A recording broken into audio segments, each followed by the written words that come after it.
everyone. I'd like to call the Meriwether County Board of Commissioners meeting to order. At this time, I'd like everyone to stand. We're going to have invocations by Commissioner McCoy. Y'all would please bow with me. Father, we just come to you, thanking you for the greatness that you do for us, all the great things, Lord, we stand in awe of. And Father, we just ask you to be in our midst, be in our presence here this evening as we go about doing your will, we hope, here in the business of Meriwether County. And as always, Lord, we just ask you to forgive us where we fail you. In Christ Jesus' name, amen.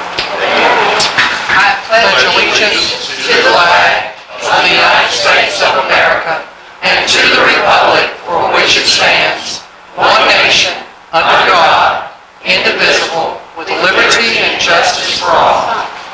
Thank you.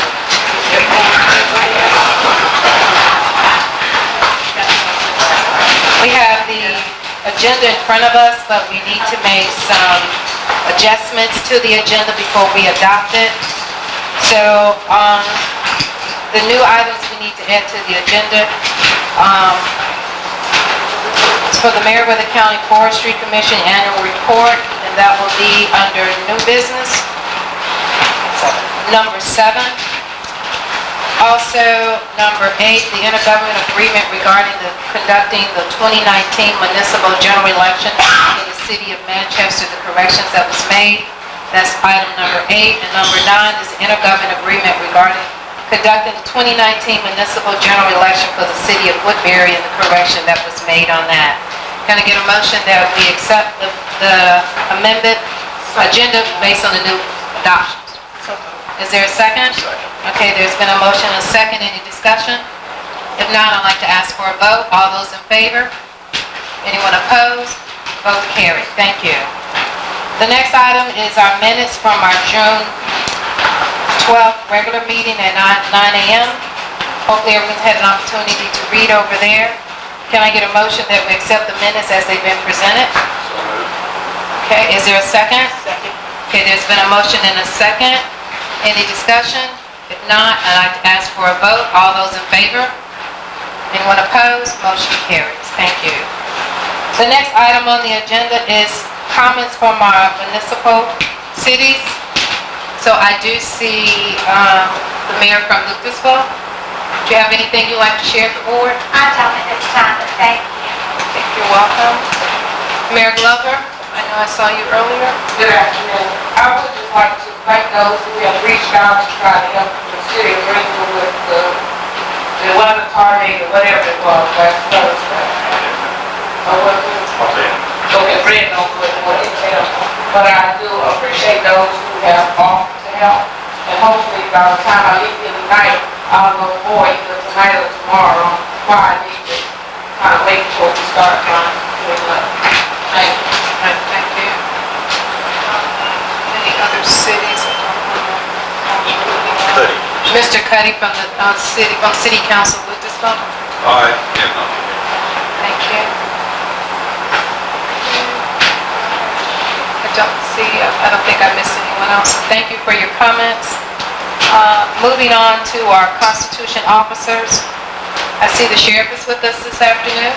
Sheriff, you have anything for us? I would just like to mention to everyone in attendance today, a lot of you know him, a lot of you know everybody's name. I just want to mention that come here this evening with a saddened heart.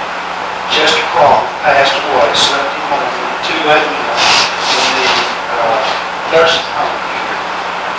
There will be a memorial service for Chester at the American Legion, out here on the A Road, Sunday at 1 o'clock. And we'd love to have you. Thank you. Thank you for letting us be aware of that. Thank you so much. Else? Constitution officer? Just trying to get some chairs. I don't see. Oh, Pat. I'm the one your department. Sorry, I'll give it to you. Sorry. All right, moving right along to our department heads. Since we have so many people that's present today, I'm sure they got a lot to share. So who wants to go first, or do we want to call you out? All right, Skip doesn't have anything? Ms. Jane? I've always got something. Okay. I just wanted to share with all of you our newest ad, and Skip's gonna put it up on the screen. You can go it up. This features all 7 towns in Meriwether County. It's in Manchester, Lucasville, Roanoke, Woodbury, Warm Springs, and Greenville. This ad is going into a magazine that covers 17 states, so I just want to share that with you.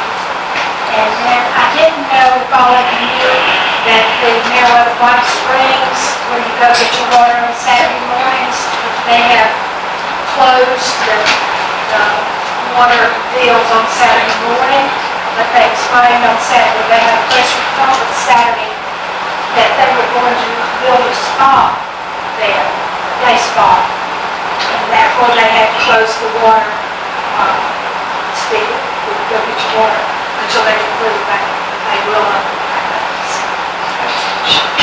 Thank you.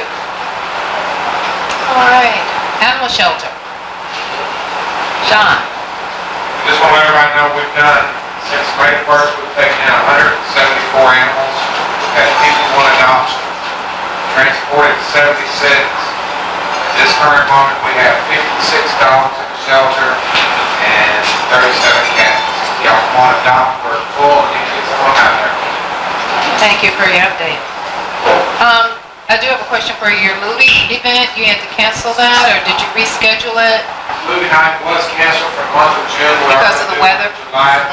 Everybody look for it. August, we're going to be doing a big event at Corpus Farms in Gay, Georgia. It's going to include the movie night. It's going to be a lot of fun, so everybody watch the page.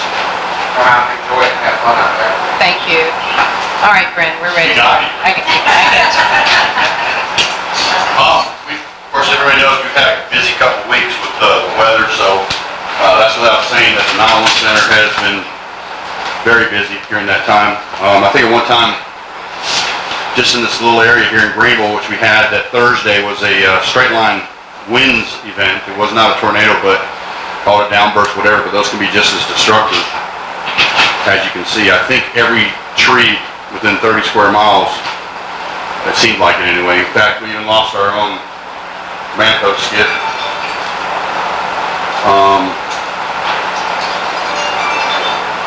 That's our command post, basically, so it's total based on that. Like I said, everybody did work very good together. I think we had at one time, we had something like 32 tree incidents down, and between Public Works, the Sheriff's Office, and the Fire Department, everybody worked real good at getting all that cleared up, at least getting traffic moving again, and and down the road. We attended an event, switching gears here, to census, and everybody, I think, hopefully everybody understands and knows how important this upcoming census is. Myself, Chairman Hines, Allison, and Gene Underwood attended another seminar in regards to the upcoming census. And basically what we talked about was how important it is and how do we get the word out to citizens as far as different ideas on how to do that, as far as different groups, different demographic folks. We came up with we did some exercises and some little workshops, and we came up with some good ideas. But just to kind of let everybody know, it's kind of hoping the paper would have been here. But I mean, there's going to be a lot of advertising coming out. But they're going to be starting that April 1st of 2020. Of course, we've been busy here for the last year or so compiling data for them, trying to compare data as far as what they have versus what we have to try to touch every single person and count every head in Meriwether County, because it is important. And there's some questions on that survey that are kind of weird, like, do you have, does your toilet have or running water or things like that? But somewhere down the road, that information is needed by somebody, So there's a lot of information that they ask for in the census, and it basically, it helps everybody. But Chairman Hines, do you have anything to add to that? I would say it was a very good meeting. One of the most important things that I learned from this is when you look at federal funding, when you look at money that comes to your state as your county, it's based on the data that they have from the census. So this determines what type of funding you're able to get in every aspect of your community. So it's important that people are counted so they'll know what type of revenue is needed for this. And then other agencies use this data to collect information. Once they have the data, they assured us that it doesn't go anywhere privately to any other organization. It's for the government only. But I do have some information I want to give to the other commissioners regarding where Marietta County stands and how we participated the last census. Our numbers were kind of normal in the sense, we think we did about 70%. We improved from We improved from the last 10 years, but, 2001. right. We We went from improved really, 64 to 76%, which is a little bit above average. which was pretty good. But once again, when we look at the opportunity of how we can get different things funded, it's important. And the other thing that they brought to our attention is they're not going to have so many people coming to your door, knocking on your doors. They're using the most innovative way to do this, and so it's going to be done online, and they're going to have an app that you can register. When you don't use those methods, then they will send someone to your home. Knock on your door. And knock on your door. So one of the things that we mentioned was in a lot of rural counties, you don't have access to internet. So we talked about having things available at the schools, maybe having a mobile vehicle that would be in your community so people can register. They're really encouraging everybody to register online. That's just a new technology that we have today. Utilize a library. And Yes, libraries. library was an idea. Yeah, library was an idea too. So once School, again, library. schools, even the technical colleges that can be used. So once again, they just emphasize the importance as the leaders in the county to get the word out. That's something we're gonna have to organize, to get that, as far as set that up, and offer that to the citizens and get the word out that we're gonna have this on this day, and you're more than welcome to come and maybe have somebody there for those that are maybe technologically challenged to help them get through at least into the survey. Yeah. What did you ask, Ben? And it can be done here. There's many different places available for people to come and register.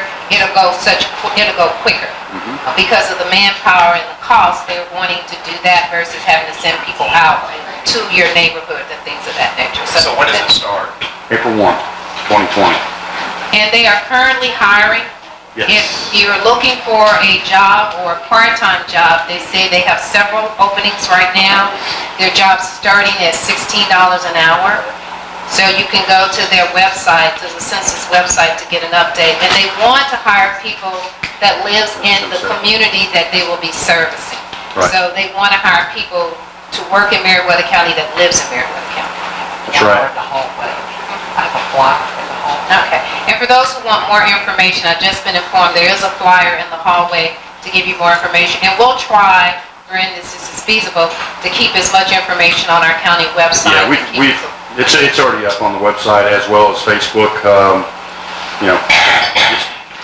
Like I said, there's 54,000 openings, so, not in Marietta County, of course, but, they're looking to hire temporary part-time positions. Any other questions for me as far as the weather or anything? That's it. Thank you so much for Thanks. your report. Sir Sean, do you have something to add? What's the weather gonna be like? Patty, you want to give us an update? Or yours is when we have the... It is, I don't have any kind of information on the equipment. Okay. None whatsoever. Right, thank you. Hopefully it's not at the last minute. It will be. But if you have not filed your personal financial disclosure, just remember, Monday is it. After that, late fees will be You'll have applied. that tomorrow. That's really public office. Okay. Chief, from the fire department? Nothing specific to fire department, I just want to take a little bit of what Brent said. I was very impressed with, not the calamity of Thursday, but the way people came together. I think it's proof that God loves Marietta County. kind of reminded me of 2011 situation where there was a lot of damage, but nobody hurt. It was 10 minutes of fury and it was gone, and it did a lot. I'm not trying to belittle the property damage and whatnot, but nobody's hurt.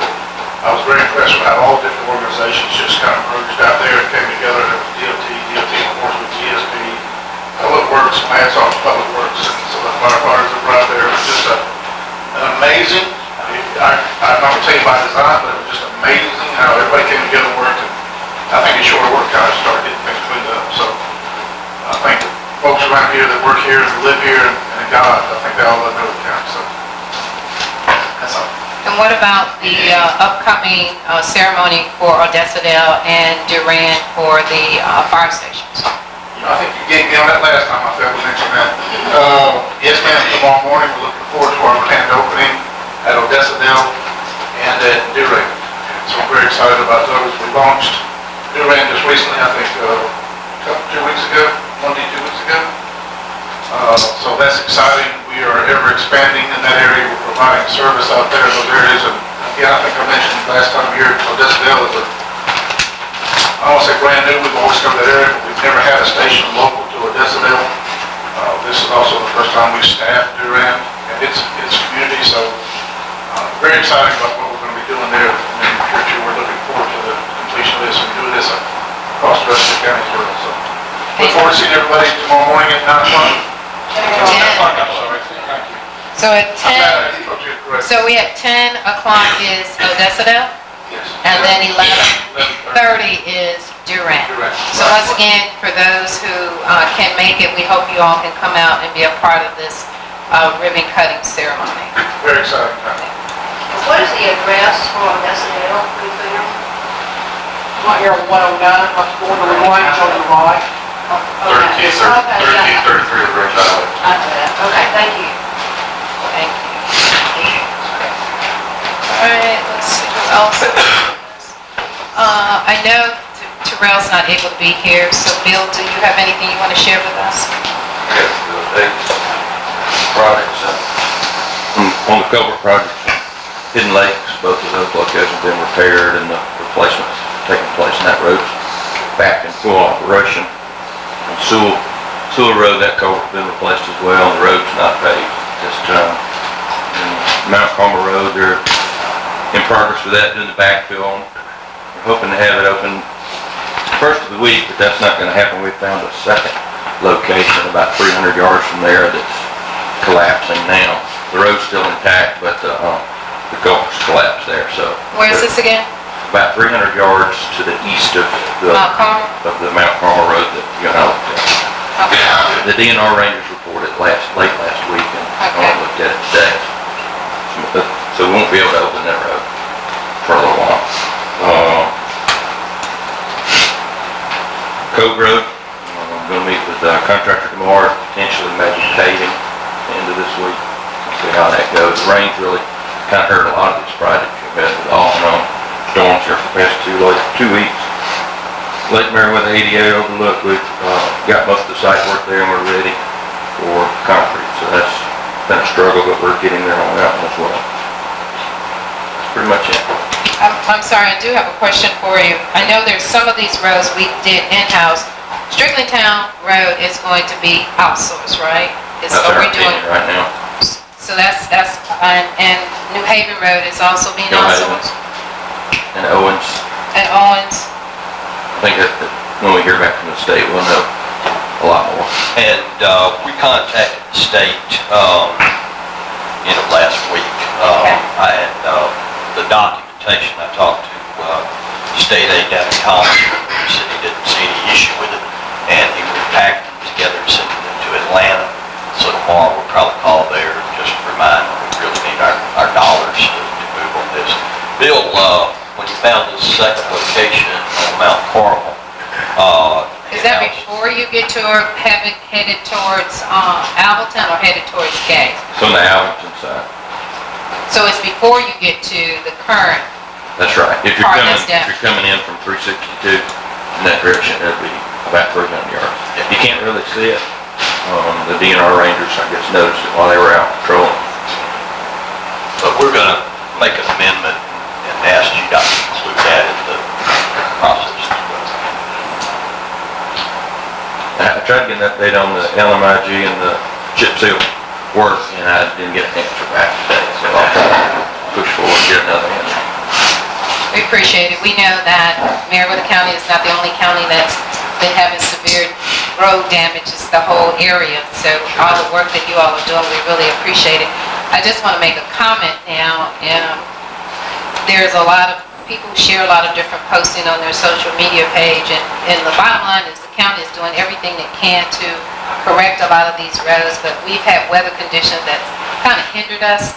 And some of these roads, and especially Hill Haven Road, Strickland Town Road, Owens Road, we just don't have the manpower or the equipment to do those roads. So we just want the citizens to be aware that we are going to get to this, but once again, we've got to get the equipment and the material in order to do it. Because I've just had a lot of people ask about Hill Haven Road. Is that the one in Greenville, right outside of Greenville? Yes, ma'am. No. All right. Thank you. And it may be that we need to close it fairly soon. You need to close it? Potentially, we're monitoring it on basically a daily basis.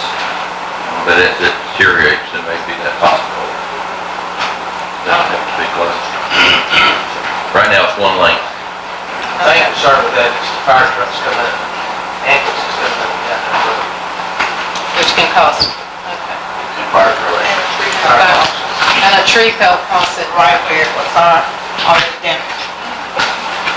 That did happen. All right, thank you so much. Thank you. Thank you so much.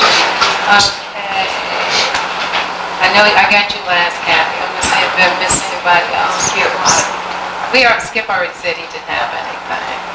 So, in that case, if I don't have anyone else, and Kathy, you're going to speak during the public hearing? Yes, ma'am. Okay, thank you. And Carolyn, you have something you want to I just share? have two quick things. One is, y'all remember that I announced a couple weeks ago about the grant that we received from the state for our Get Fair Weather Reading program, and we have hired Angie Shira to be our early literacy coordinator. She's the one that coordinates the summer camp in Manchester and also back to school back, so she'll be a real asset to our early literacy program. And also remind everyone about Freedom Celebration in Warm Springs this upcoming Saturday. There will be a parade that starts at 10 a.m. We're encouraging children especially to come out and take part in that parade, whether they're golf carts or wagons or bicycles or whatever. We also are going to have a patriotic pet costume contest. I couldn't get the words out. Patriotic pet costume contest, yeah. Thank you. If y'all would come out, we would love to have you. Thank you for sharing that with us, and that hopefully is also on our social media page as well. I don't think I missed anyone else. If not, I do apologize. So I think we got everybody. Thank you. Moving on to our next item on the agenda is a public hearing. And so at this time, I'd like to get a motion that we go out of regular meeting into the public hearing. Is there a second? Second. Okay, there's been a motion and a second that we go into public hearing. Can I get a vote? All those in favor? Anyone opposed? Motion carries. We are now in the public hearing, and this is case number 10. And Ms. Kathy, would you present that to us, please? Yes, ma'am, thank you. We're here to present case number 10, which is Jonathan Hall. He is requesting a rezoning approval on a 2.79 acre piece of property in an LDR 5-acre zoned area, requesting to rezone it to an RD, which is a 2-acre minimum, for the purpose of building a home for his parents. The property is actually going to be split from a 7.79 acre piece of property that he currently lives on in a home and is identified on tax map 186, parcel number 82. The address of this property is at 8085 Mount Carmel Road in Sonoya. In looking at this and before coming up with a recommendation to the Planning Commission, we looked at the standard of review based upon what the powers are to the exercising powers of doing this rezoning. We touched on several different areas there. You do have a copy of that in your packet. Wanted to be sure that the existing land uses and rezoning classification of the nearby property would not be affected. We did note that the existing land use is the 5 acres. Surrounding properties vary anywhere from 2 acres to larger tracts of 300 and 400 acres. And most of those smaller parcels do have single-family homes on them. We also looked at the suitability of the subject property for the zone purpose. A single-family residence is appropriate for a 2-acre zone piece of property. We looked at the extent that the property values of the subject are diminished by a particular zoning restriction. We don't feel there would be any diminished property value to this piece. The extent that the destruction of property values of the subject property promotes health, safety, morals, or general welfare of the public. Again, we thought there was no impact on any of that property value. The gain to the public is compared to the hardship imposed upon an individual property owner. The construction of another new single-family residence will of course help share and lessen tax burden on all citizens of Meriwether County. We looked to see if the subject property had a reasonable economic use as it was currently zoned, and the current zoning on this 7.29-acre piece would not allow a second home to be built. But the owner wishes to build a home for his elderly parents, which would give you another home on that, and it would be an economic improvement. The length of time the subject would have reasonable economic use as it was currently zoned. Without rezoning the 2.79 acres, there could be no other use on that property other than vacant land. Whether the proposed zoning will be a use that is suitable in view of the use and development of adjacent and nearby property, we feel it is consistent use with adjacent properties as single-family residences. In looking at whether the proposed zoning would adversely affect the existing use or usability of adjacent or nearby property, the surrounding area is zoned LDR, and the majority of those adjacent properties are smaller lots with single-family residences, so we see that there's no impact. Whether the zoning proposal will result in the use which will or could cause an excessive or burdensome use of existing streets, transportation facilities, utility, or schools, we feel that proposed rezoning and use would not affect the public facilities. The traffic generated will have no adverse impacts, and no additional roads or improvements are anticipated. We looked to see whether the zoning proposal was in conformity with the policies and intent of the land use plan. We believe that it is in compliance with the comprehensive plan and the character map of Meriwether County. And lastly, whether there are other existing or changing conditions that would affect the use and development of the property, which would give supporting grounds for whether approval or disapproval of the zoning proposal. We feel that the properties on Mount Carmel Road and Sullivan Mill have recently been split from 100 to 2-acre large tracts into smaller tracts for single-family homes. We have seen that with 2 different developments where they have taken anywhere from 300 to 500 acres and divided them up into much smaller lots.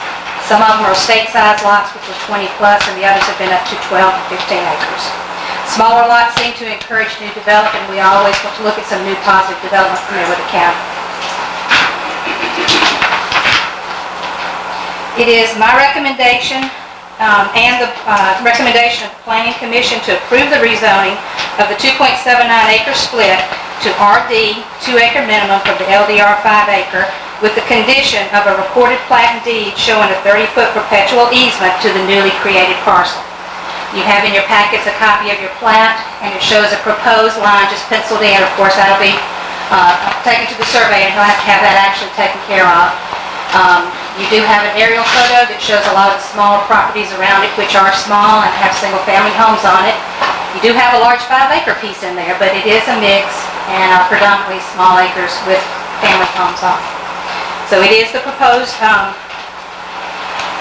as the director of the Building and Zoning Department as well as the Planning Commission, this particular case number 10 is given to you, and it does have a recommendation of approving this change. And we do have Mr. Hall and his wife both present here. If you have any questions of them, or if I can answer any questions, please feel free. The only question I have, I can't see, where is the main, is it off of Mount Carmel Road?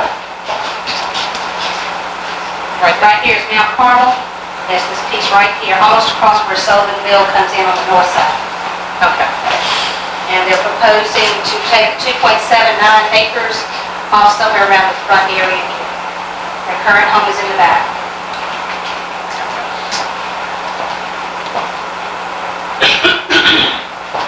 Mr. Hall, would you like to address the board? Do you have anything you want to comment on, or? No, I mean, the whole reason why we're doing it is I'm moving my parents closer to us. My mom doesn't get around so good, and my dad was just recently diagnosed with early onset Alzheimer's. So he's got all his facilities now, but I want to get them there and get them accustomed to where they're going to be so that we can take care of them when they're close to home, as opposed to driving back and forth to Sharpsburg, because that's where they currently reside. Thank you, Chair. Does any commissioners have any questions or comments they want at this time? Just to ask if anyone wants to speak. Does anyone want to speak regarding this case from the audience? Anyone else want to make a comment?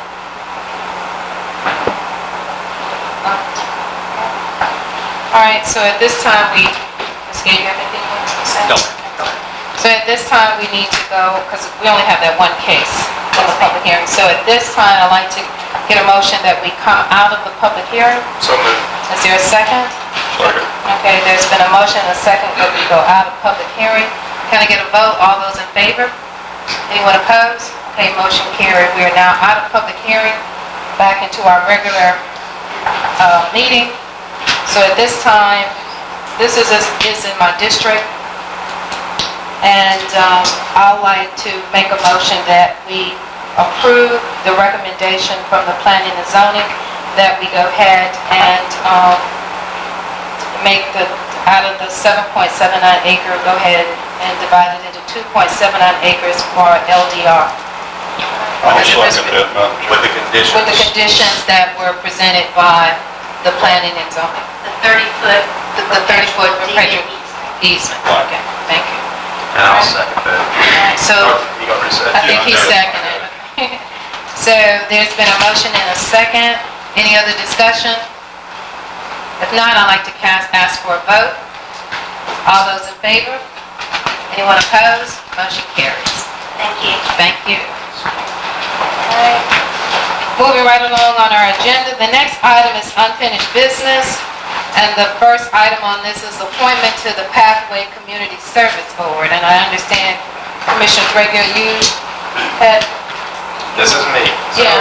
Can you tell us, do you mind, what does this board do? I honestly don't know. I mean, that's bad to say. I really don't know the details fully. I do know that it is a state agency that actually deals with mental health issues a lot in children. So not finding anyone at this point, and having a medical background myself and dealing with in the mental health situation, I would like to go ahead and make a recommendation that I place myself on this board until I can find someone to replace me. Make that I'll into a second motion? that, Madam Chair. All right, so there's been a motion and a second that we appoint Commissioner Grigger on the Pathway Community Service Board. I think he's able to find someone else to fulfill that spot. Okay, at that case, I'd like to ask, can we get a vote? All those in favor? Anyone opposed? Motion carries. You have a new position. All right, moving on to the next item, awarding the property and liability insurance for July 1st, 2019 to July 1st, 2020, and allowing the chairman to sign. This is with the ACCG, renewing our contribution as far as the worksheet that we had last week. It's our recommendation today that we continue with ACCB at the level of coverage that we have previously for the amount of $274,062 per year. That was reviewed by a independent broker who was looking to get other quotes and could not get a quote that would match that. So right now, we're still, that's the best that we have that's being offered to us. Okay. And that does need to be, we do need to have that maybe approved tonight, because we've covered that to the end of the month. And then it goes effect July 1st. Yes, ma'am. So that means I need to sign it as well. Okay. That'll be good. All right. Can I get a motion that we go ahead and accept the award for liability with ACCG? Madam Chair, I move we go ahead and accept the staff's recommendation for the property and liability insurance with you to sign. Is there a second? Second. Okay, there's been a motion and second. At this time, any more discussion? If not, I'd like to ask for a vote. All those in favor? Okay, anyone opposed? If not, the motion carries. The next item is item number 3, state agency budget request for 2019 and 2020. All right. Mr. Gay, do you want to go over this with us? Yes, ma'am, or I tell you, Mr. Gregory, I'm the one that's worked on it, and, Okay. So this is for Bill? You've got an updated spreadsheet before you, a couple of agencies who are asking for increases. Excuse me, and, first one, we'll take these one at a time, so we need to get the amount of money in the city. First with DPAX, I think the skinny 11 is here. Her level last year was 15,000, she's asking us to increase it to 20,000. Skinny, come up. Yes. Good evening, Madam Chairman and members of the board. My name is Kenya Lovett-Jester. I'm the County Director for Meriwether County DPAX. And as Mr. Gregory stated, we are currently asking for a $5,000 increase for our actual county expenditures. I also want to recognize my board chair, Geraldine Washington, and board member Brian Threadgill, who's here as well. The rationale for our increase for our children in care is because of expenditures we are facing daily for our children who've been removed and are actually currently in placement. The county funds that are utilized go for children who are in care and as well as those that we're trying to maintain in a family preservation case. Based on the time frame that I've been at the actual office, and I just did a comparison today as well to show active totals, we do know that when we recognize and provide resources for our families as well as our children, our numbers decrease. So from June of 2018, we had 41 children in foster care in Meriwether County. Currently today we have 26. This was also on the basis of us being able to provide services to the families, services to the children. Our foster care financial policy basically consists of things where we're having to do clothing for our children, initial clothing allowances, allowances for them, their birthdays, any expenses that would be medical outside of what the Medicaid would pay for our children, and then just some normalizing activities for them when it comes down to school activities, summer enrichment, various things that they would need. One of our main expenditures that we also face quite often is recruitment for our children in foster homes. If they're not placed in our county, and I know people have heard me talk about it before, but we incur expenses because our kids have to be hoteled. So if we know if we don't have the hoteling currently in the county, then we have to pay for around-the-clock care for the children, which is 24/7 care. Lunches, meals, everything have to be provided for them. So based on our expenditures, we go straight to the mark each year with that, and we get some limited donations towards, Christmas time and various holidays, but it does get to be a little bit harder when you're trying to juggle maybe some of the specific needs for the children and determining whether or not you can pay for that expense or no, this won't be one that we can budget in at this time. So we are at a point now, we are requesting additional funds that will be able to help us offset and be able to make sure that the kids are able to get round-the-clock care for the things they need while in foster care. And I want to add to what Kenya said. I didn't realize until I was on this board that some of these mental health testing and things that are there are $5,000 per pop for each child. There are children out there that can't be provided this at this point. And Kenya and myself were actually working with a nonprofit trying to get donations that will help that, but it's taken a little bit longer than we anticipated. But these kids need the clothing, and sometimes these kids that are placed in hotels, it's required 2 adults to be with them depending on the situation. So that's double the amount for those 2 individuals to be able to watch that. But if you think about the children that probably are in foster home or need to be, they're probably the mental strain and things that are on them, and that they probably do need this type of testing that we can't even provide for them because it is $5,000 per child just to get them in the door to do this.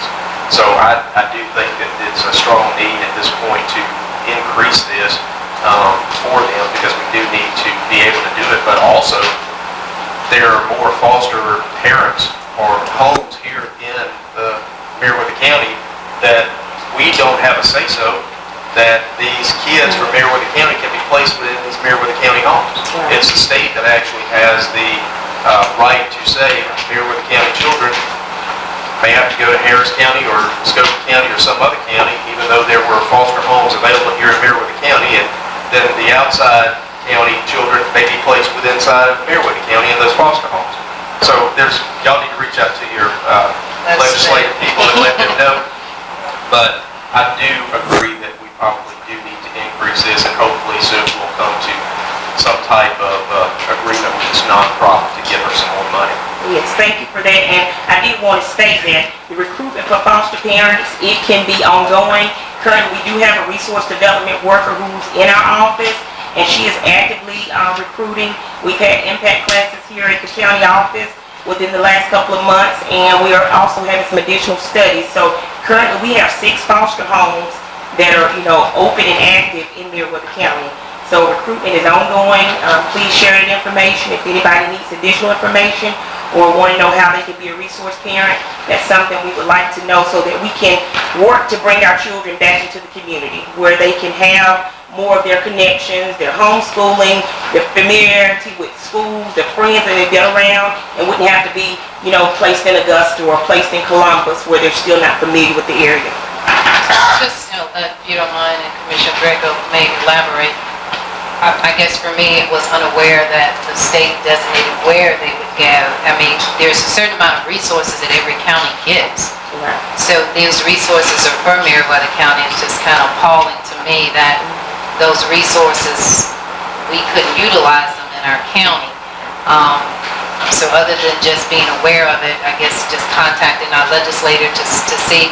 But I guess my main thing is, why is it that they take them so far? I mean, if you got Harris or Carweta, why are the kids going to Augusta or Savannah? I mean, is there any logic to it, or? The logic sometimes may be if it's a sibling group and or the needs of the child, because we don't have the therapeutic homes. Now, we do have some providers who've had some foster homes in Meriwether County that are more therapeutic homes, so children are placed all throughout, because we actually get investigations, from other counties because the kids are placed here. The homes that we have studied and developed for Meriwether County have been our resource parents. And the problem is that the foster homes are regionalized. So even though we're part of Region 4 here in Meriwether County, which is 12 other counties, we can get children all throughout our region. So that is something for sure, even when we actually spoke to our director, Tom Rollins, about that, not having our foster home regionalized, because if those are Meriwether County foster homes, it will be essential for us to be able to use those. Even if it's 5 homes, that may be 5 homes that can take 2 children per home. That still would help us nominally with our kids. Any other commissioners have any other comments? Thank you for your report. Thank you. I guess I have a general comment, Madam Chair. If I study this sheet, I see where $3,000 of that money can come from. Unless you've got your, Mr. Beal, are we good for the other? Okay. That was my question. So, at this time, Do y'all want to vote on these one by one? yeah, because each one of them are a little different, and just might. All right, so this one is the DFACS. And Madam Chair, being a member of that board and knowing the difficulties that they have, I'd like to go ahead and make a motion that we do increase it to the 20,000 per Ms. Levin Jester's recommendation or request. I will second that. So there's been a motion and a second. At this time, I'd like to ask for a vote. All those in favor? Anyone opposed? Motion carries. I should ask for discussion. Okay, the next budget thing is for? That's what the attorney's office, and they're not asking for an increase, they will remain the same level as last year, 198,273. Just need a motion. Okay. Oh, I see what you're saying. We've got each one of these. So, is there any one of these that is so different Or do we have to, let me ask for Mr. Gay, do we have to vote on each individual one? Yeah, we do. Okay. Yeah, it would be just cleaner, just clearer. Okay, that's fine. All right, so the one next is the DA office? Yes, ma'am. I'll make a motion, we approve it. And I'll second it. So there's been a motion and a second. Is there any discussion? If not, ask for a vote. All those in favor? Motion carries. The next item? Public Defender's Office, they were, last year their level was 162,011. They asked for 173,000. Mr. Gay and myself talked with them, and if they're lower that to 164,992. And that's made up of a raise that they want to get for Brian Fuller. They asked for one last year, didn't get it, so they will get him a raise. So that's what the difference in that is. They're recommending approval of that. Can I get a motion to accept the offer for the public defender? So moved. Is there a second? Okay, there's been a motion and a second. All those in favor? Okay, anyone opposed? Motion carries. Thank you. Is it 173? No, 164. 164. 182?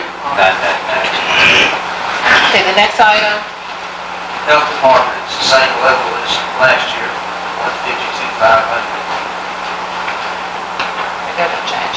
Okay, can I get a motion that we accept the proposal for the health department? So moved. Is there a second? Second. Okay, there's been a motion and a second that we accept the budget amount for the health department. At this time, can we get a vote? All those in favor? Anyone opposed? Okay, motion carries. Thank you. The next item, Three Rivers, Regional Commission, 13,865. Same as last year. can I get a motion that we accept the recommendation for Three Rivers? So moved. All right, is there a second? Second. Okay, there's been a motion and a second that we accept the budget for Three Rivers. At this time, I'd like to ask for a vote. All those in favor? Anyone opposed? Motion carries. Thank you. Next item is the library, and they're asking for $103,000. Same level as last year. Ms. Kilby is here if you have any questions for her. She left. She left? She did. Everybody should not here.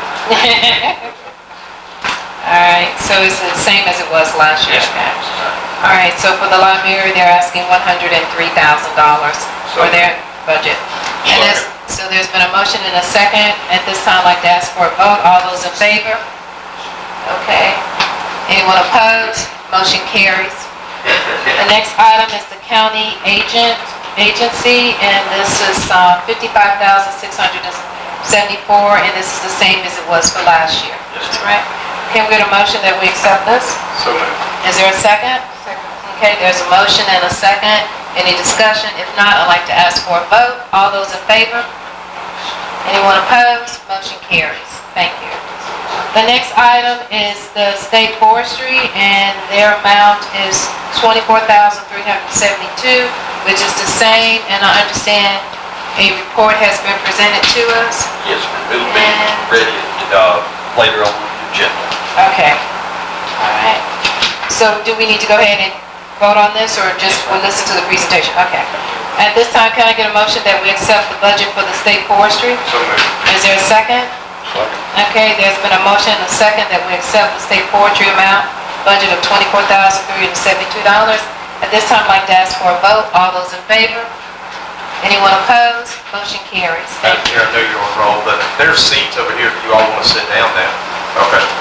Sorry. That's all right. Madam Chair, all those ones that we have left, the only state agency we need to consider tonight is the pathways. The rest Okay. of them we can Two, yeah, because they're, okay, that's fine. And they're the same levels last year, 5,000. All right, so for pathways, so can we get a motion that we accept the budget amount for pathways of $5,000? So moved. Is there a second? Second. Okay, there's a motion and a second that we accept the budget for pathways for $5,000. At this time, I'd like to ask for a vote. All those in favor? Anyone opposed? Okay, motion carries. That's it, ma'am. Okay, Commissioner Grant. Would Kathy be a state agent, because last year I know that they came and somehow we never did vote to give them anything, and I served on that board, and I recommend that we do give them something this year. Last year we did not. And we can consider the the rest of y'all consider the rest of these, like the senior centers, at that time, you can consider that one as well. So do we need them to come back and do a presentation? Probably, if you come back, we'll get in contact with her. That's, Jennifer. Jennifer.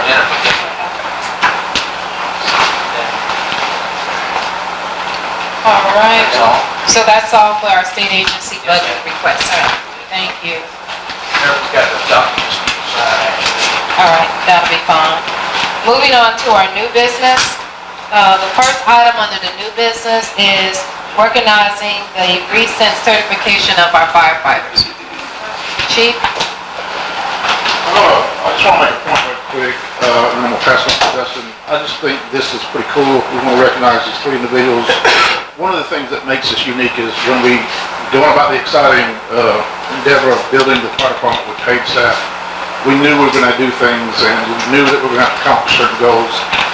What's different about this is these are local firefighters that have been here volunteering for a long time, and there's no mandate for them to do this. They've taken it upon themselves to do it. They've gone above and beyond. They've achieved a level of certification that wasn't required for them. It does open doors for us as well, though, because I don't know that they want to work full-time. They're all gainfully employed, but when we need part-time people to fill in for people who are sick or out on vacation, now they're eligible for that, so it's going to be very advantageous for us.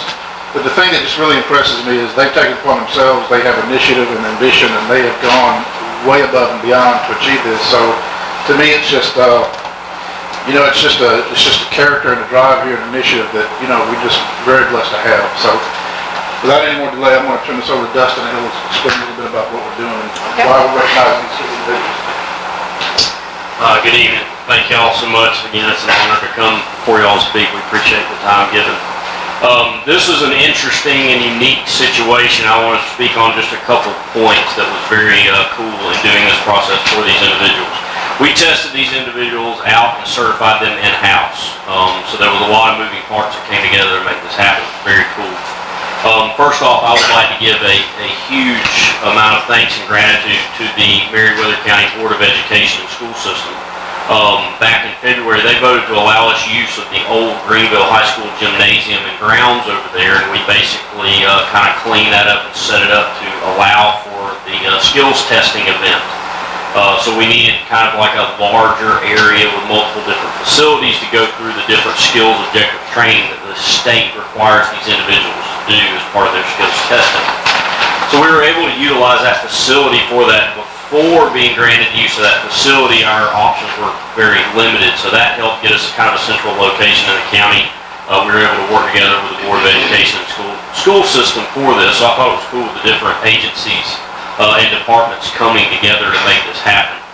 Second off is when we did this testing event, anytime we schedule a state testing event, it goes out basically across the state for anybody to come join. So you're not allowed to really create a testing event with the Georgia Fire Standards and Training Council without it being open to the public. So we had multiple departments come into Meriwether County, and throughout this testing event, we had firefighters become certified from Americus, Georgia, Riverdale, Georgia, Coweta County, Georgia.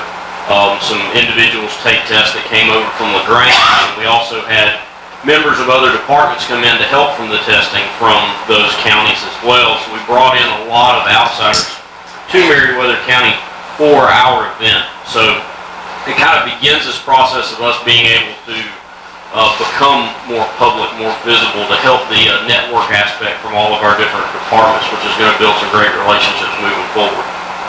Speaking on these individuals themselves, this is a very diverse group.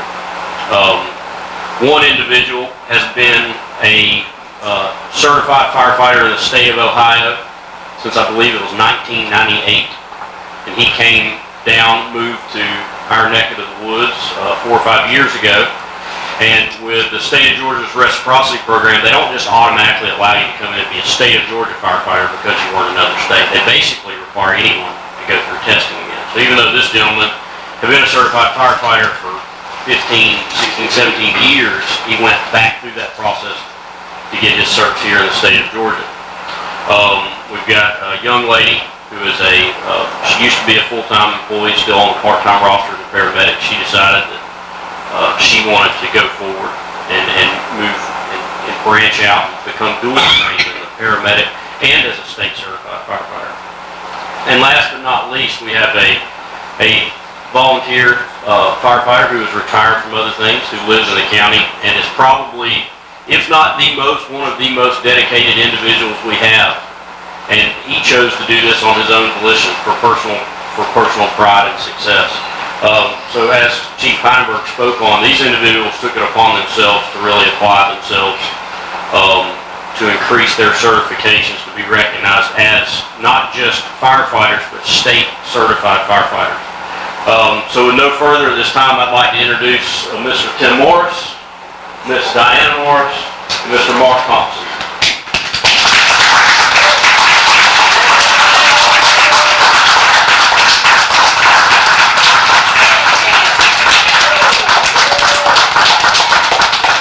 You might as well get used to the limelight. Come on up, because we're going to take pictures with you. Come on, y'all got to come up for a picture.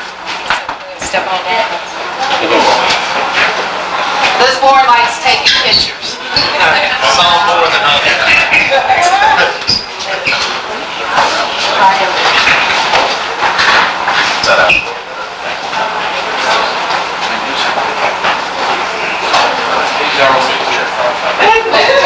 Ready to go.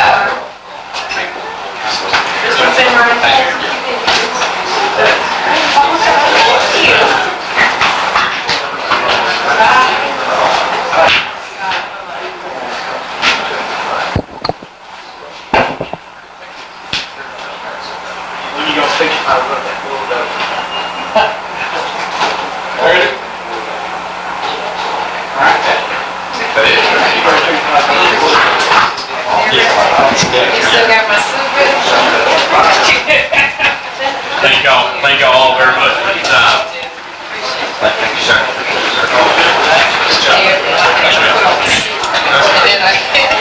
It went to the ground.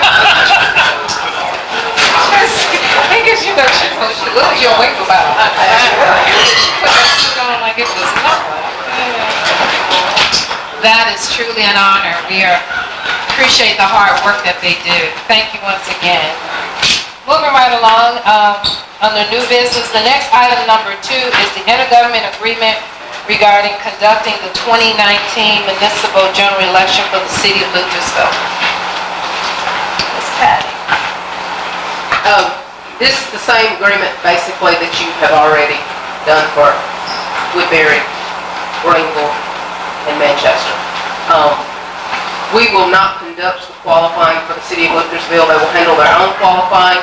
We will conduct their advanced voting through the certification of their election. So, you have the agreement, I'm assuming, in front of you.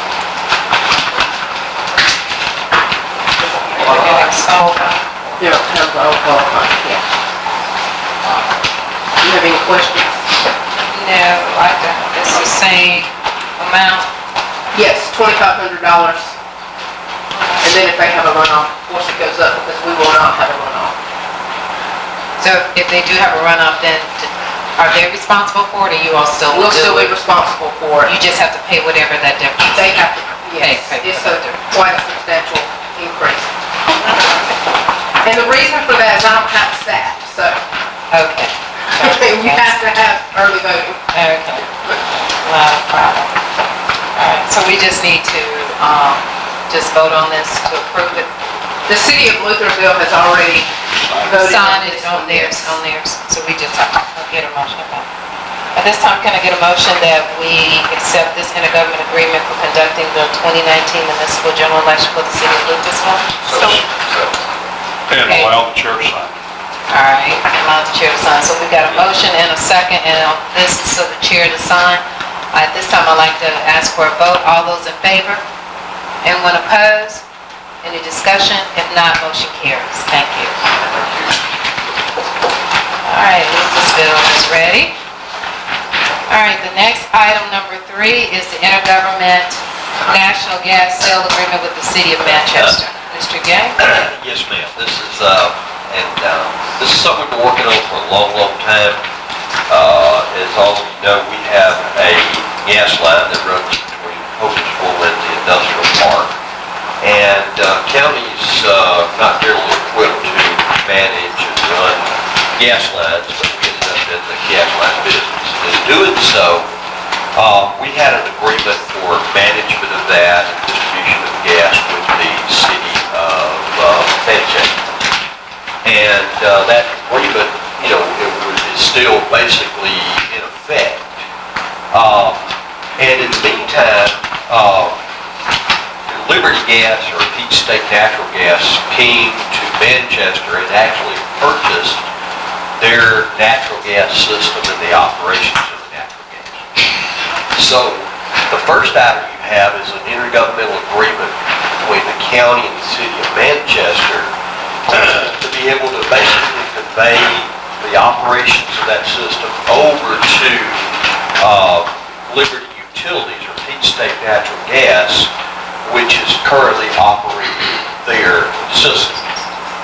And so that ties in with the next option, which is an agreement between Meriwether County and Liberty Utilities of Peach State for a option agreement between the county and this group.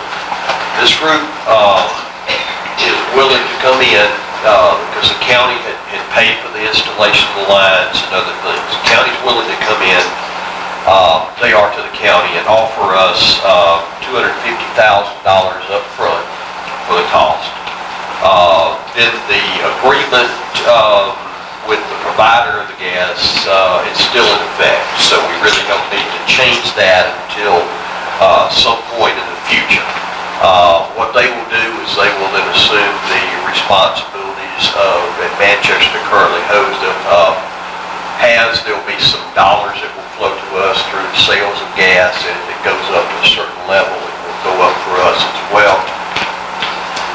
And then at the end of the term, they would retain the purchase option for another $250,000 to complete the sale when they can of the facility. So we'll be getting, over the period of time, which is about 10 years, we'll be getting the $500,000 total plus some dollars based upon gas sale. And then at that point in time, we'll be out of the gas business and back into doing other things that the county can do better than gas. And so, Just a question, just to be sure I heard you, 250 up front, 250 at the end.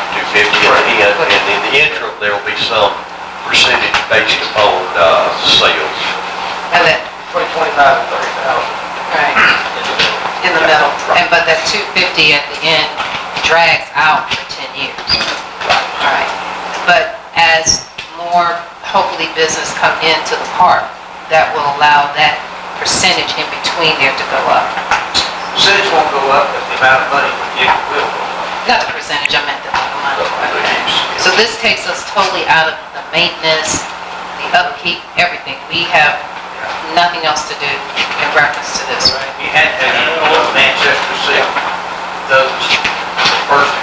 Okay. And we'll be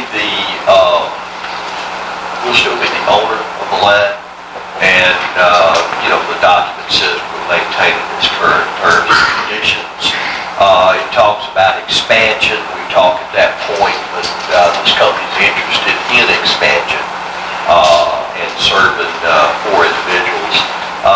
The timetable to make this option happen is like a little over 10 years.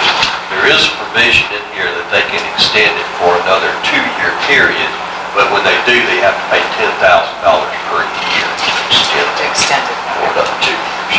And then at that point in time, if they choose not to exercise their purchase option, then we can sell it to someone else, and we retain their initial 250 plus the extensions plus any other fees they pay. And I think Nathan has looked over and reviewed it as well. So at this time, since there are 2 different ones, 3 and 4, so we vote on these individually? Yes, ma'am. We have to have number 3 done. Or we can do number 4? Right. Okay, all right. Can I get a motion that we accept the recommendations from Mr. Gay regarding the intergovernmental national gas sale agreement with the city of Manchester? So All right, is there a second? Second. Okay, there's a motion and a second. I'd like to call for a vote. All those in favor? All right, motion carries. Anyone opposed? Motion carries. Thank you. So the next item is an optional agreement between Meriwether County Liberty Utilities for Peach State Natural Gas. And this is based on the same recommendation that Mr. Gay has given us. So at this time, I'd like to ask, can we get a motion? So moved. Is there a second? Second. Okay, there's a motion and a second. Is there any discussion? If not, I'd like to call for a vote. All those in favor? Anyone opposed? Motion carries. Thank you. The next item is agreement between Meriwether County and Construction Manager Principal William Construction. And Mr. yes, Gay? ma'am, we want to hold that to your next meeting. We'll put some more figures together. We will meet with them one more time, and we'll bring that back. The meeting tonight and the next meeting was kind of wrapped around the 4th of July holiday, so there's not a lot of progress that will be made, and it'll give us an opportunity to bring back some new updated numbers and share those with the board. And we'll try to get those out. We're planning on trying to meet next week, so we'll try to get those out to you guys prior to the meeting where you can review. Okay. So at this time, we just need to put a motion that we table this? Yes, ma'am. All right. Move the table, Madam Chair. Is there a second? Okay, there's been a motion and a second that we table the agreement between Meriwether County and the construction manager, or Principal William Construction Company. At this time, I'd like to ask for a vote. All those in favor? Anyone opposed? Motion carries. Thank you. They'll be at your next meeting. All right. Okay. Item number 6 is surplus of the following vehicles located at the fire and rescue.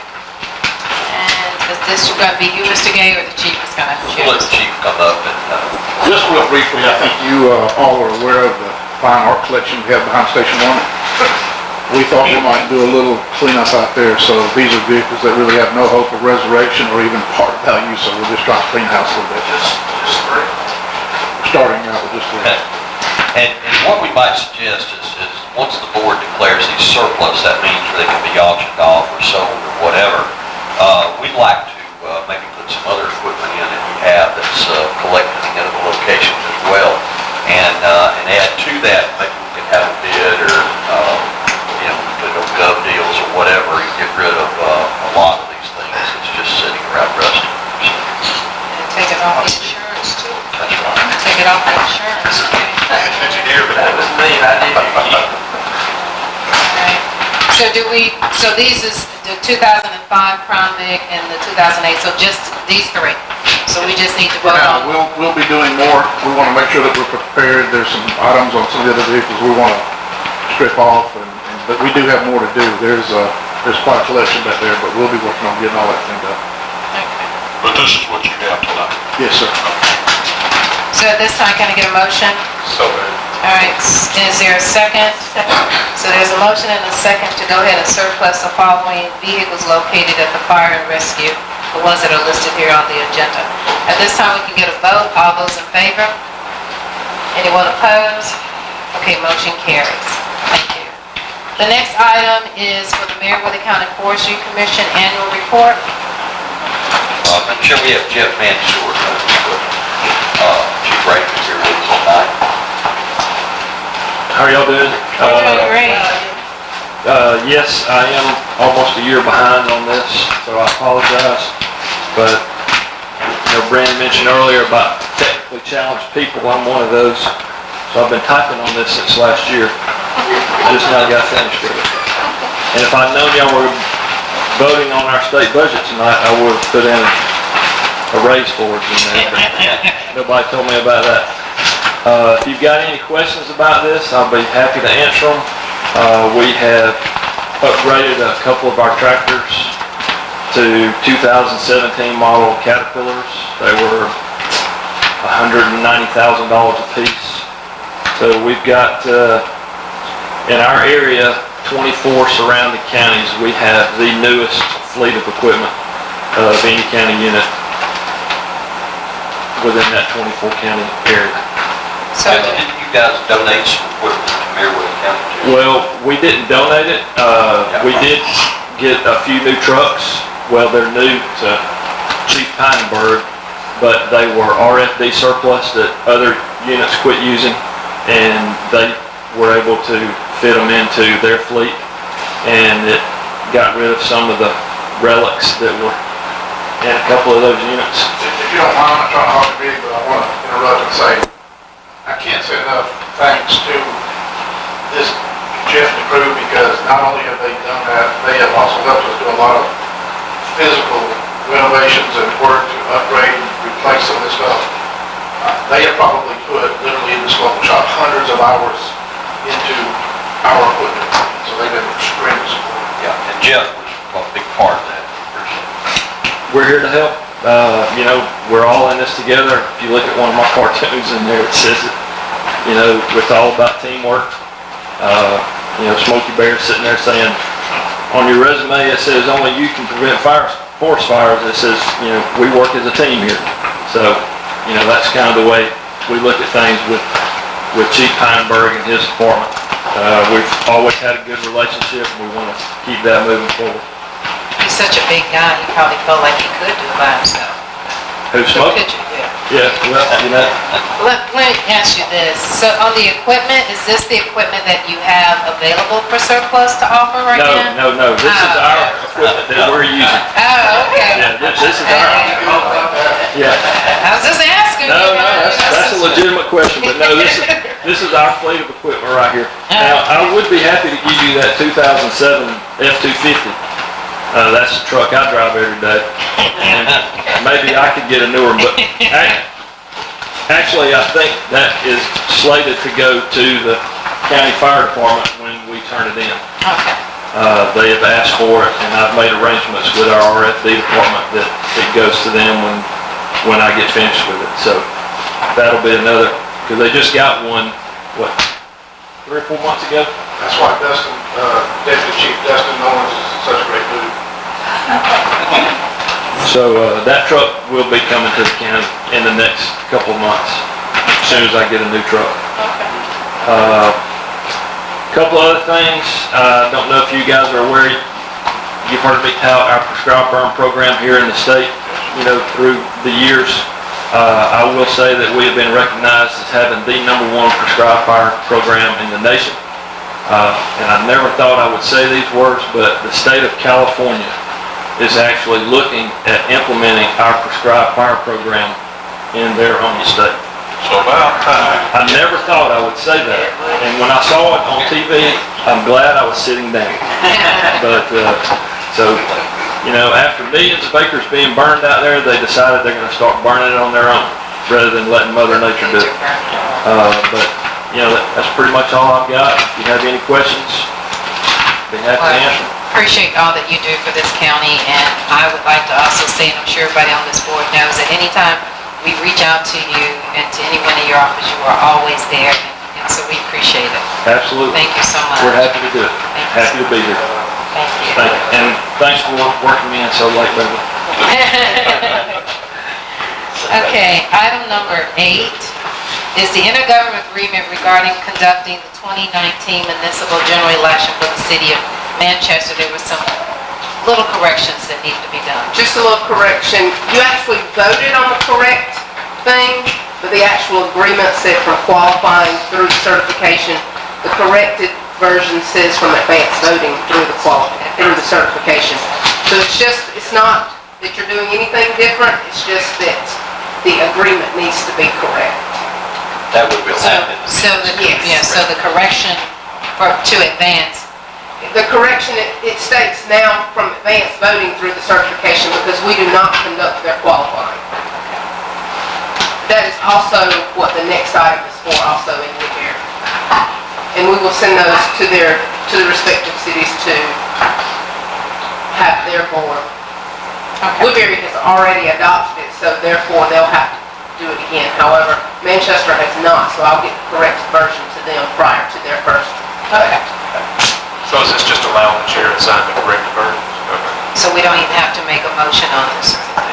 Well, We do because of the correction made to it. You approved the agreements already with the correct text.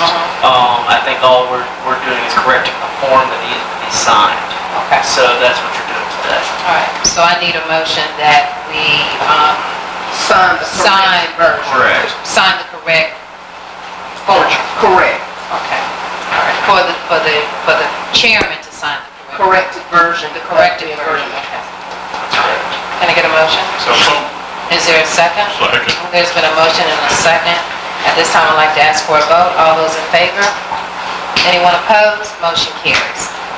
And so item number 9 is identically the same thing, except it's with the intergovernmental agreement with conducting the 2019 municipal general election for the city of Woodbury, for the corrections that are made on that.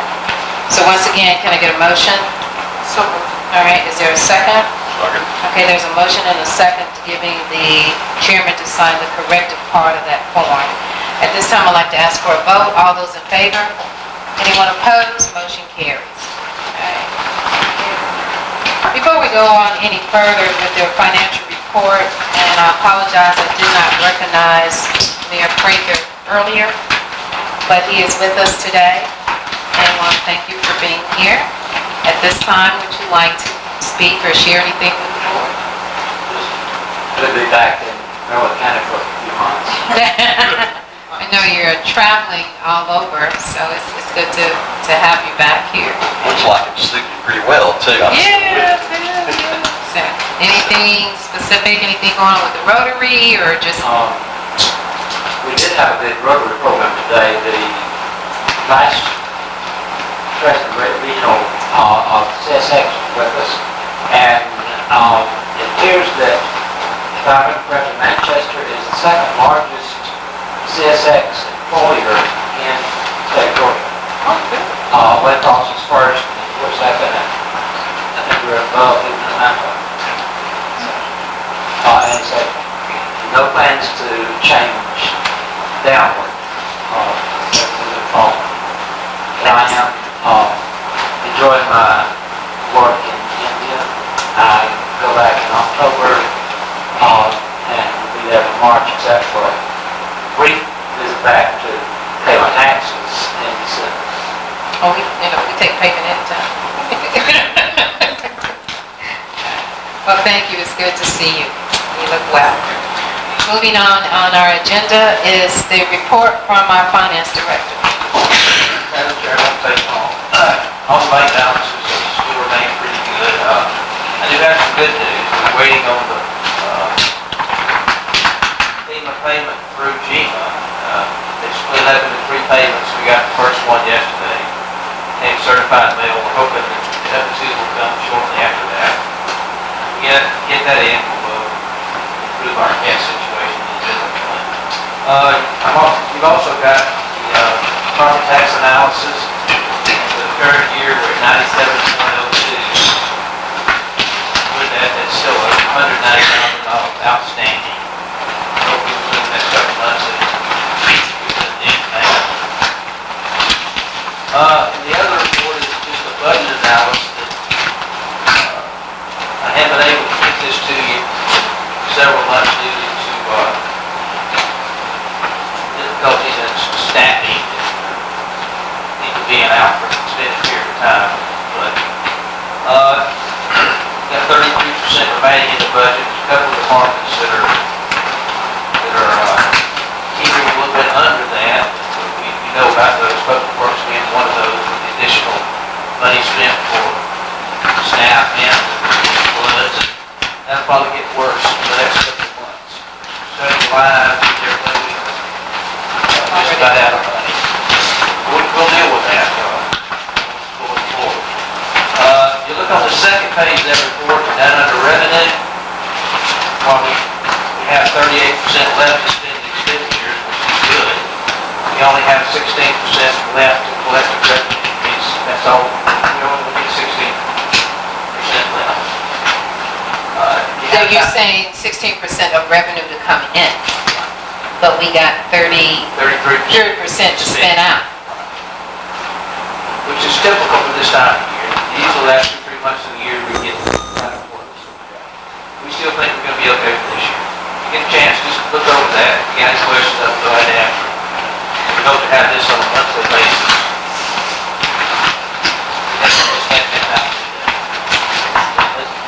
Unless you have any questions, that's all I have. I do have a question for Mr. Gay. I understand that there was some discussion discussion when we get ready to do the budget, Yes. that it will be an open type of forum. It always is. It always is, but- We're planning to probably bring it in as a, kind of a work session. And, public can, come and, participate. We encourage them to do that. And we'll advertise it as such and dedicate that directly to it. But that would not be, would it be at a work session or would it be a special? It'll be like a special work session. A special work session, okay, away from our regular work Right, session. and what we're hoping to be able to do is, Bill, myself, and the department head sit down and we'll kind of, narrow everything down, do the projections and bring it to you guys, and then we can kind of tweak it. What month frame are we looking to do this? Early September or August. Maybe it's in August. Mid-August, because we have to approve the budget. Is it September 30th or October? The last meeting in September. All right, But we need to have all our public hearings, everything that's required. okay. And between now and then, we'll be dealing with the village rate and the tax digest and things of that nature too. We talked about those. Sounds good. Anything else for you, That's Bill? all I have, thank you. Thank you. Okay, report from the county administrator. Yes, ma'am. Just a few short things here. Did the airport meeting, there's a lot of things going on at the airport. The pre-construction meeting for the major project is going to clear the, part of the area that's in construction, the runway. That pre-construction meeting is going to be July the 8th. The bids have already been let on that, but it'll be a meeting. And I think McCoy Grading actually is the contractor on that. We've done completed the code reviews, thank goodness. I've got all that with all the board members. That was a major undertaking.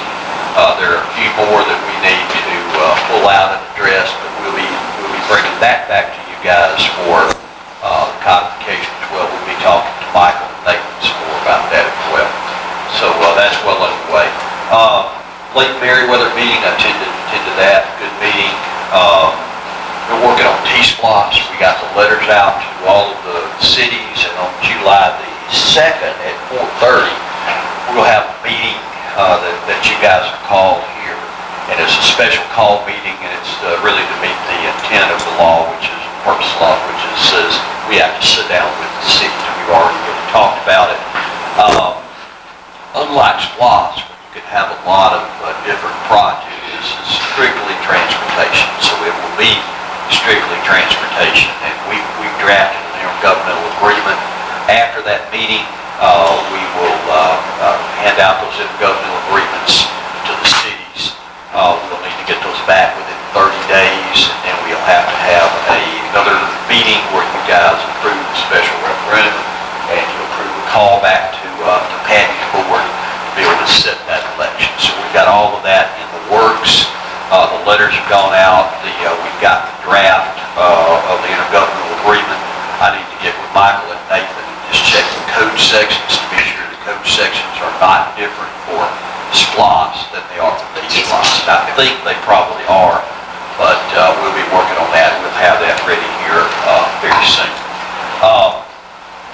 I attended a community meeting on Sunday with a group that was interested in Miss Mary, and I'm sure they'll probably elaborate on this a little bit more, but they were interested in trying to look at ways to have dirt roads paved. They actually have a kind of a unique scenario here. I think they said 68 or 69 families off of that road.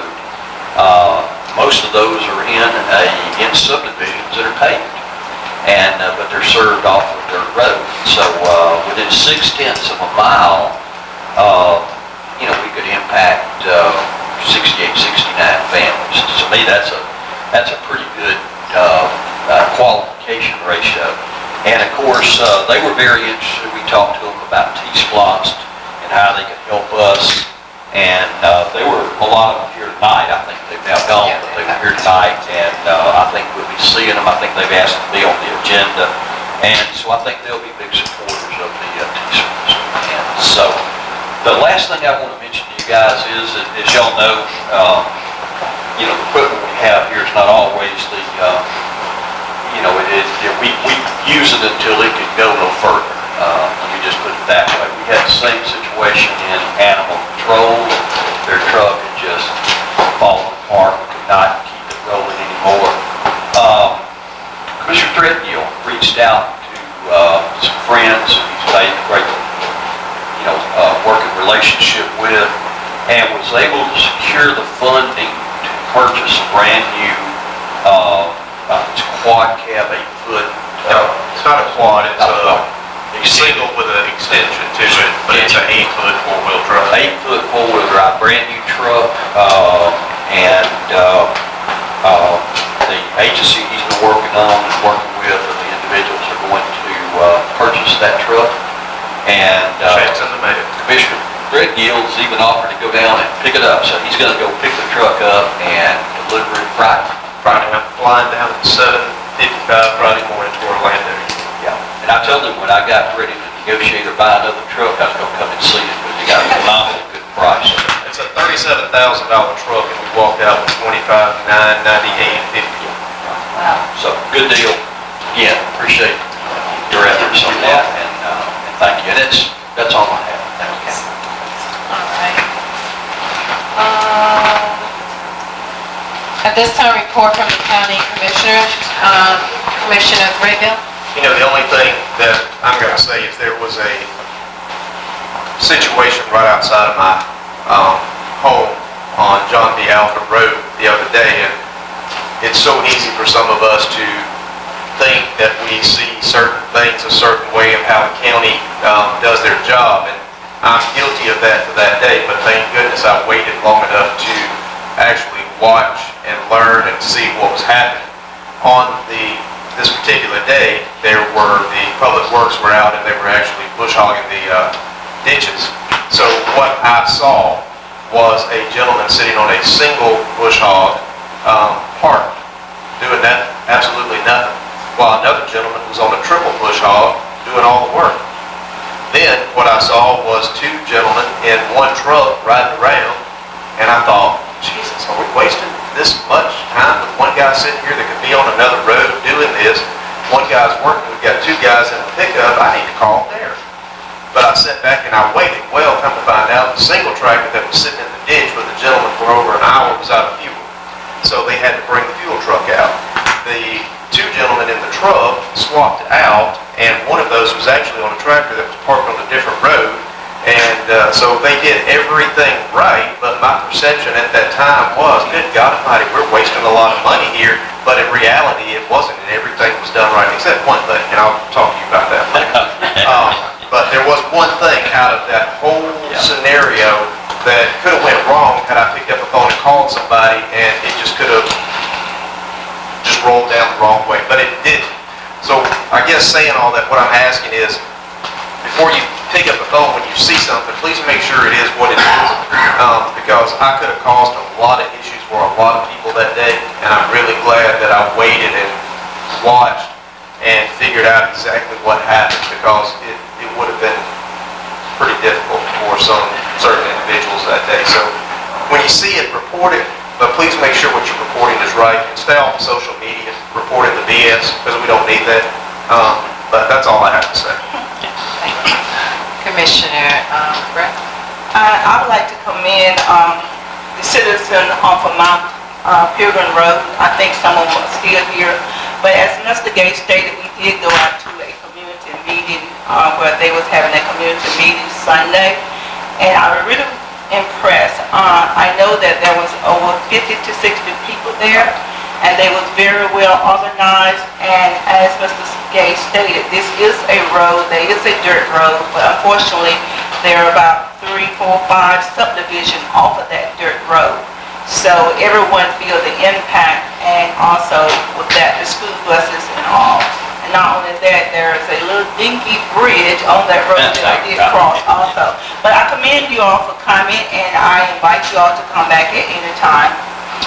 The second thing I have is that I live here in Greenwood, and fortunately I was not in Greenwood when the storm came through, but I was gone like an hour, and when I come back, I mean, I was literally afraid because there there were so many wires and trees down that I was afraid to go home. But I'm like, well, what happened?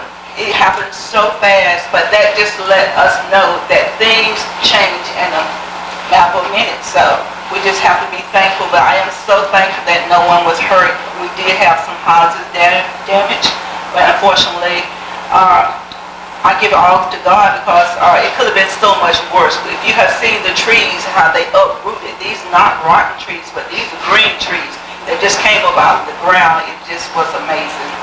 But that's all I have. You, Ms. Mary, that started out with the sunshine and right after all that. And where I was, the sun was shining, and I'm like, what happened here? That's it. Thank you. I want to elaborate a little bit on the meeting that had on Mount Pilgrim Road on Sunday. It was a great turnout. I was a little late getting there. But once again, I encourage our citizens to get involved, and as Commissioner Thurgood said, when you get information, make sure you get the facts. You know, everybody has a different twist to everything, but at the end of the day, just make sure you're getting the right information. And we're here to help and provide as much information as we possibly can. If we don't have the answer right then, we'll seek it out and get it for you. The other thing I noticed on that road, and I noticed later when I left Mount Pilgrim Road on Alley Road, for whatever reason, the street signs are gone. So the Mount Pilgrim Road, where the stop sign, the street sign is gone. You go further down Alley Road, on Dean Road, the street signs is gone. So I don't know why people think it's funny or why they think it's necessary to take down street signs and to vandalize our signage in the county. We have a lot of people who just decide to go target shooting on our signs. That's destroying property. That's county property. And each and every time we have to replace those things, those are tax dollars we could be using somewhere else. So once again, you know, hopefully those who are doing it, and I'm sure the sheriff might can tell us about some more roads or areas where they done took the signs down, you know, but I thought that was very disheartening to see that. And the other thing, getting back to what Theron has mentioned to this board several times, is changing our zoning regarding building codes. And at some point in time, if a subdivision comes in, I think it should be mandatory that if you got a main through road to get to the subdivision, that you pave the road before you get into the subdivisions. And so once again, as we upgrade our standards and our building codes and our standards for subdivisions, that's going to be part of our upgrade into that. It's just that unfortunately we can't undo it now, but even the roads that are going into the subdivision are very substandard roads. Right, they are. They're very minimum standards, and we're going to change all that. We do need to address it as the county grows, so that we just need to look at that.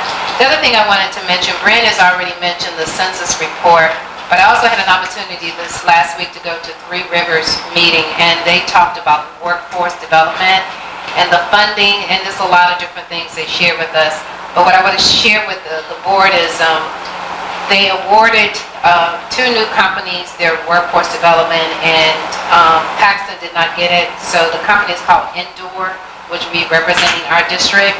Hopefully they will be in Greenville like Paxton office was. But the number one thing they want us to do is help promote this program.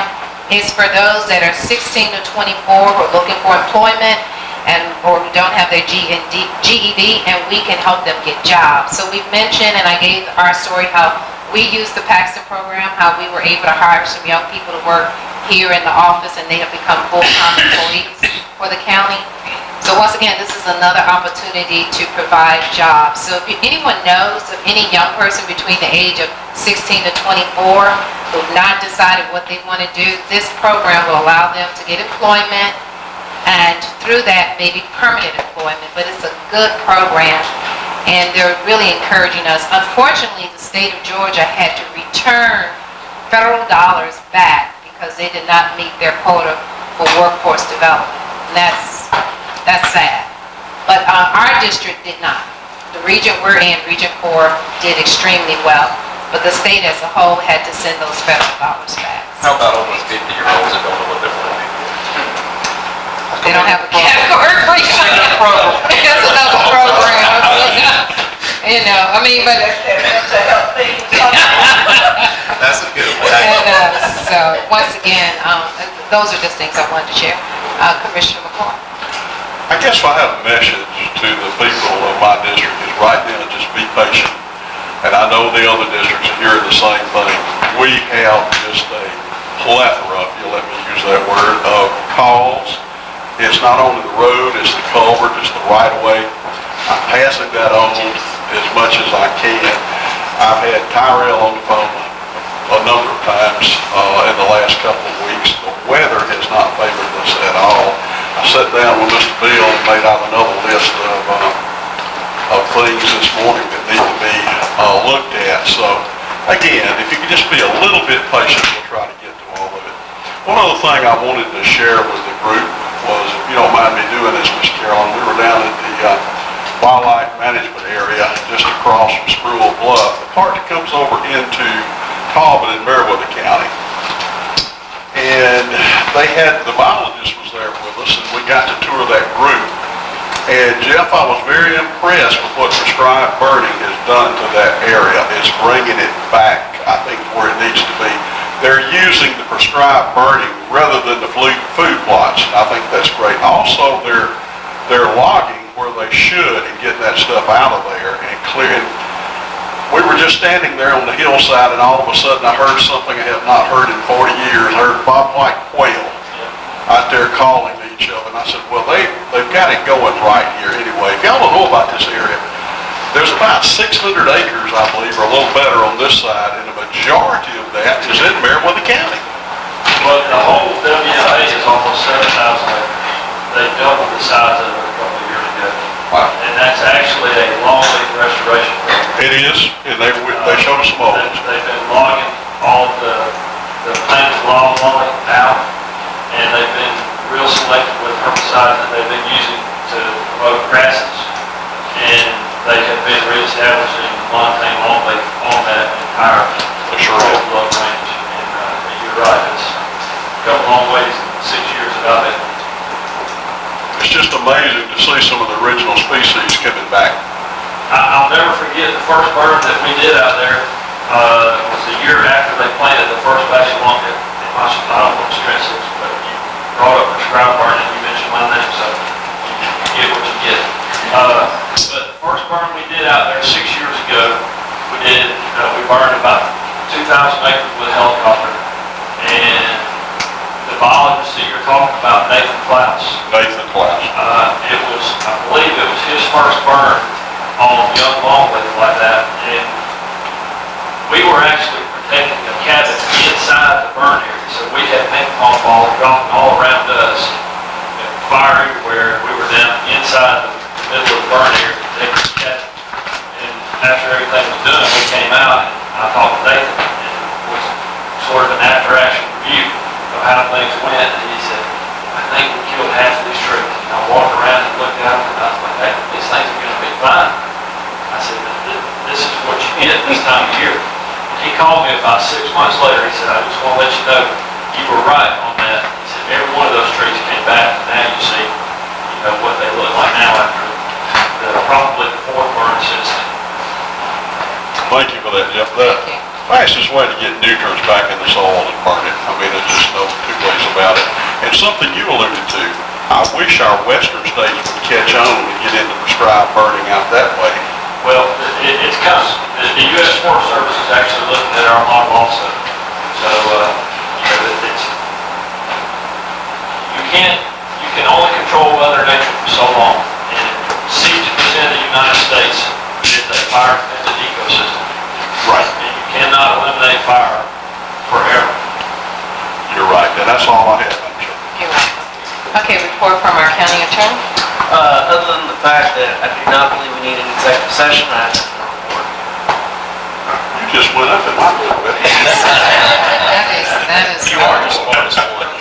Seriously? Wow, that is good news. All right, so there's no need for, at this time, we're at the section for public comment. If anyone would like to come up and address the board, you can do so at this time. As you come up to the podium, we will need your name and your address so that it can be put in the minutes. So anyone in the audience, you're welcome to come up at this time and address the board with any concerns, comments, whatever you feel like is necessary to share. We're open to hear.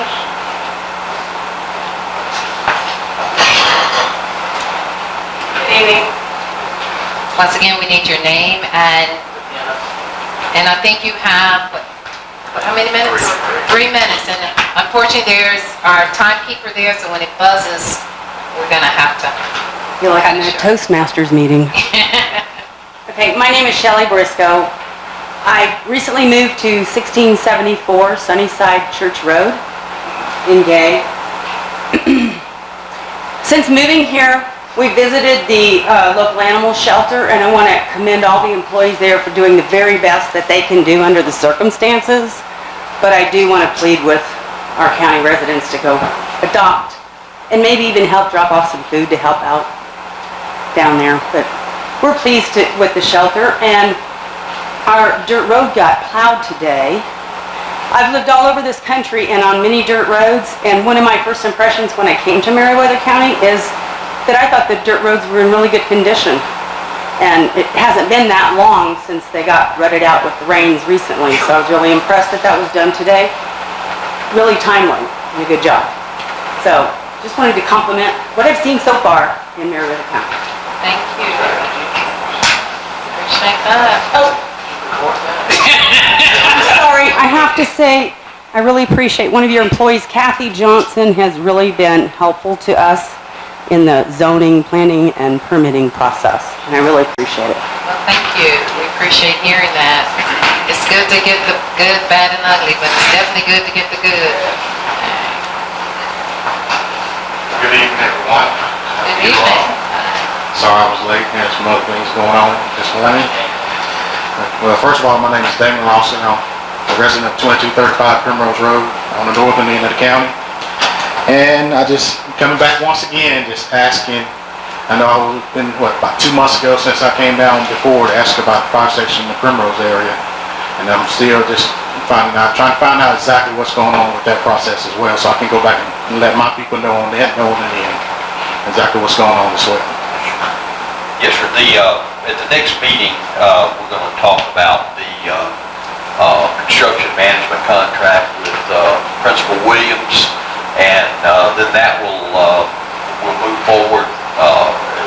If that's approved with the 2 sites that we currently have, which is Woodbury and Cove, or what's the Pebblebrook.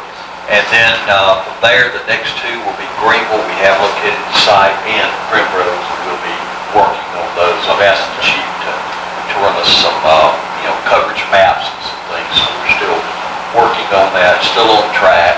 And the Principal Williams contract will allow some people to move forward with that process. All right, and also I just want to let you know if anything that I can do and the people on the northern end of the county can do to hurry up that process with the Primrose Station, we'll do all we can to help you all out as well. Thank you. Appreciate that. Thank you. Anyone else? We appreciate the comments. So there is no need for an executive session. Wow, I think that's been the first in a long time. So future meetings, on July the 2nd, we're going to have a special call meeting at 4:30. And Mr. Gay, correct me, what is that special call meeting? That is for the notification and discussion with the cities of T-Splot. All right, so on July the 2nd, we're having a special call meeting for the notification of the T-Splosh with the cities. That is open to the public, but those who want to know more about the T-Splosh and transportation, this will be a good opportunity to come. On July the 4th is Independence Day, so we're closed on that Thursday. July the 10th is our regular meeting at 9 a.m. July the 23rd, we're going to have a work session at 4:30, and then our regular scheduled meeting at 6 o'clock on the 23rd. Is there anything else? I don't want to overlook anything else. We got some other meetings that are coming up, but they're going to be in August too. So that takes care of it. So if there's nothing else at this time, the meeting for the Meriwether County Board of Commissioners is adjourned. I need a motion to adjourn the meeting. Is there a second? All those in favor? Motion carries. Mr. Greenfield is gone.